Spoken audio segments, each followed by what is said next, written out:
उम्मीद करता हूं कि आप लोग अच्छे होंगे। एक ऐसी बात जो लगभग हर इंसान अपनी जिंदगी में महसूस करता ही है, और वो है मजबूरियां। आज के इस वीडियो में हम जानेंगे मजबूरियों को देखने का सही नजरिया क्या है। मजबूरियां जिंदगी का एक महत्वपूर्ण हिस्सा है और हमारे जीवन में अक्सर आती है मजबूरी। एक व्यक्ति के जीवन में ऐसी स्थिति को दर्शाती है जहां व्यक्ति कुछ करने में सीमित रह जाता है, अक्सर बिना अपनी इच्छा के, क्योंकि उनके पास कोई दूसरा विकल्प नहीं होता। ऐसी स्थिति में हम कुछ बड़ा हासिल करना चाहते हैं, लेकिन फिर भी हासिल नहीं कर पाते।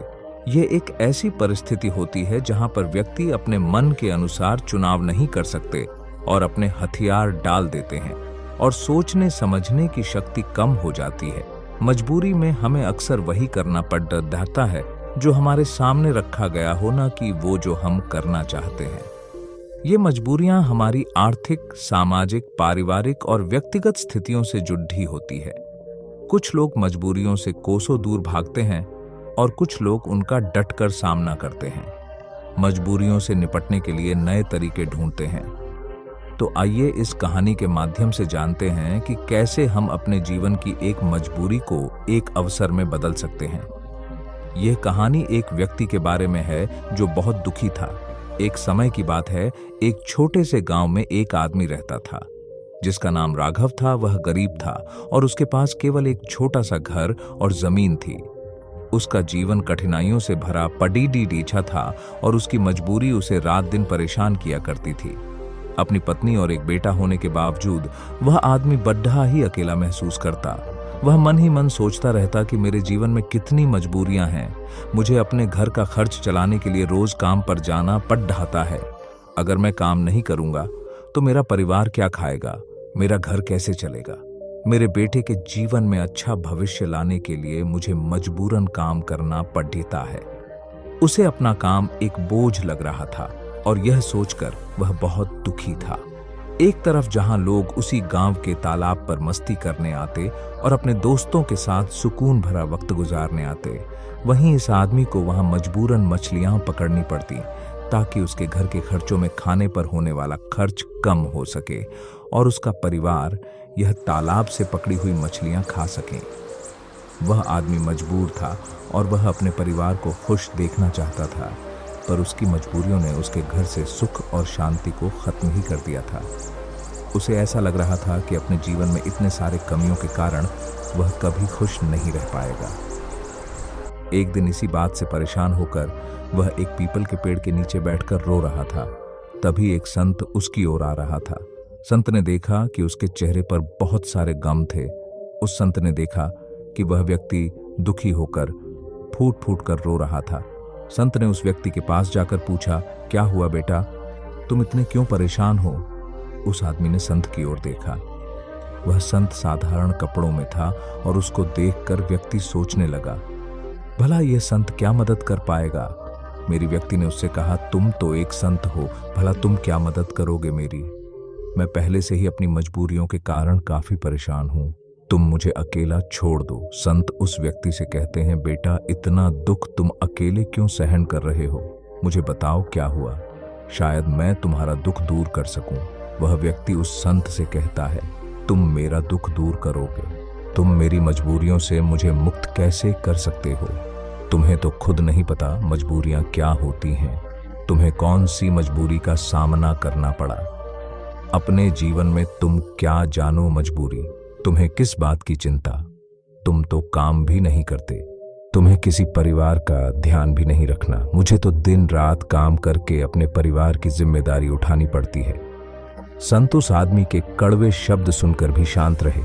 वह समझ गए कि यह आदमी अपने जीवन में अपने कामों और मजबूरियों को बुरा समझता है और इसी कारण यह काम को बोझ समझकर मन से किसी भी काम को नहीं कर पा रहा है। संत हंसकर कहते हैं, बस इतनी सी बात, मैं तुम्हारी मजबूरियों को एक ताकत बना सकता हूं। तुम्हें कभी भी काम करने में बोझ महसूस नहीं होगा। तुम्हें अपने परिवार के लिए काम करना कभी बोझ नहीं मानोगे। मैं तुम्हें एक ऐसा रास्ता बताऊंगा जिससे तुम हर काम खुशी खुशी करोगे, लेकिन तुम्हें पहले मेरा काम करना होगा। क्या तुम तैयार हो? वह आदमी संत की बातों को लेकर सोच में डूब गया। संत ने कहा कि एक ऐसा रास्ता है जिससे वह हर काम खुशी खुशी कर सकता है और उसके बदले में केवल एक काम करना होगा। पर क्या यह सच है? ऐसा कुछ संत को पता भी होगा। ये संत बस मुझे पागल बना रहा है। लेकिन मैं पागल नहीं बनूंगा, आदमी ने कुछ देर सोचकर उस साधु को मना किया, यह कहते हुए कि मुझे नहीं लगता कि तुम ऐसा कुछ बता सकते हो। आदमी मना करके वापस घर लौट आया। कुछ दिनों तक तो उसके दिमाग में संत की बातें घूमती रहीं, लेकिन जैसे जैसे समय बीतता गया वो भी संत की बातों को भूलता गया। वह फिर से अपने रोज के दिनचर्या में वापस चला गया। फिर कुछ महीनों बाद उसे एक दिन अपना मित्र मिला जिसका नाम मनोज था। वह मित्र उससे कहता है, हमारे गांव में एक बड़े ज्ञानी संत प्रवचन देने आ रहे हैं। वह जो भी कहते हैं वह करके दिखाते हैं। वह बहुत बुद्धिमान और शक्तिशाली है। उसका मित्र उस आदमी से कहता है, तुम भी चलो मेरे साथ, तुम्हें वहां आनंद आएगा। कभी तो अपने लिए कुछ समय निकाल लिया करो, तुम कितनी मेहनत करते हो। वह आदमी सोचता है, मैं तो वैसे ही अपने रोज के काम में मग्न रहता हूँ, मेरा मित्र सही तो कह रहा है, कभी अपने लिए भी समय निकालना चाहिए। वह अपने मित्र के साथ उस संत के उपदेश को सुनने और वहां जाने के लिए राजी हो जाता है। अगले दिन यह व्यक्ति अपने मित्र के साथ उस आश्रम में जाता है। वहां उसे वही संत दिखता है जो उसे उस दिन काम को खुशी खुशी करने का मार्ग बताने का वादा कर रहा था। मित्र से बात करते समय उसने पूछा कि क्या यही वह संत है जिनके उपदेश हम आज यहां सुनने आए हैं। उसके मित्र ने पुष्टि की कि हां, यह संत वाकई महान है और उनके पास ज्ञान की अमूल्य धारा है। और तो और उसके पास तो स्वयं राजा महाराजा भी ज्ञान लेने आते हैं। वह आदमी अपने मित्र से कहता है कि मैं इस संत से मिल चुका हूं।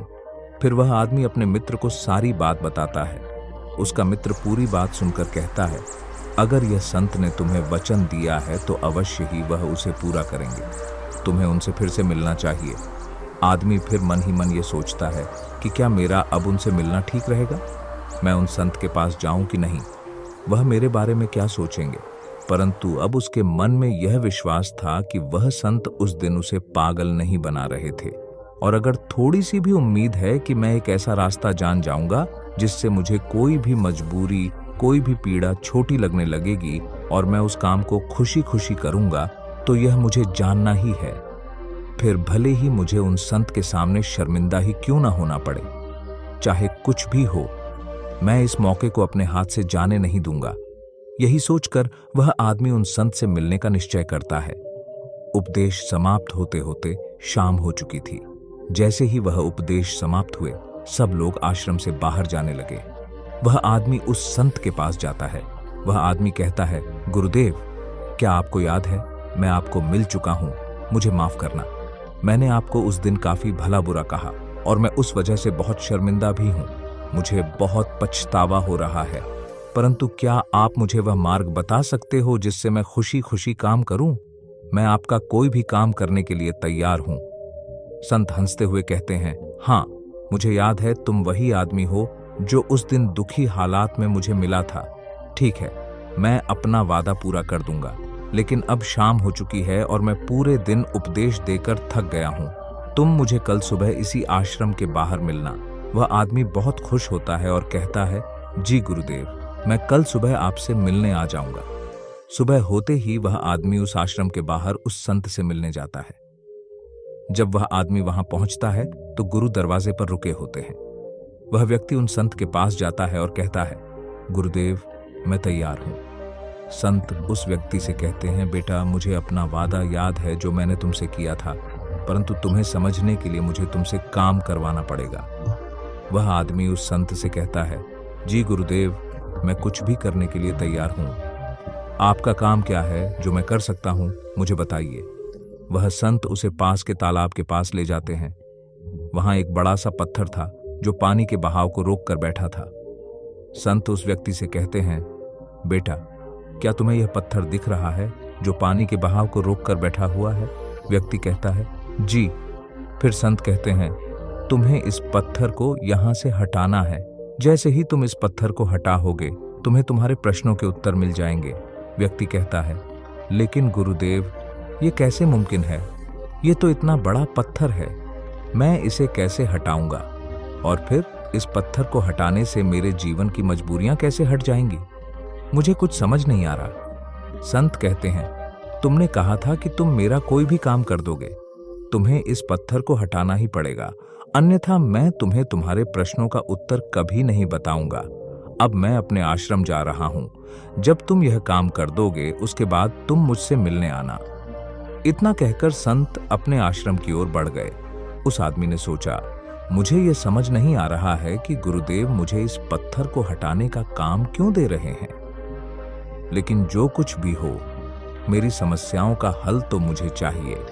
मैं अपने जीवन से बहुत दुखी हूं। कहानी अच्छी लगी हो तो वीडियो को लाइक करें और चैनल को सब्सक्राइब करें।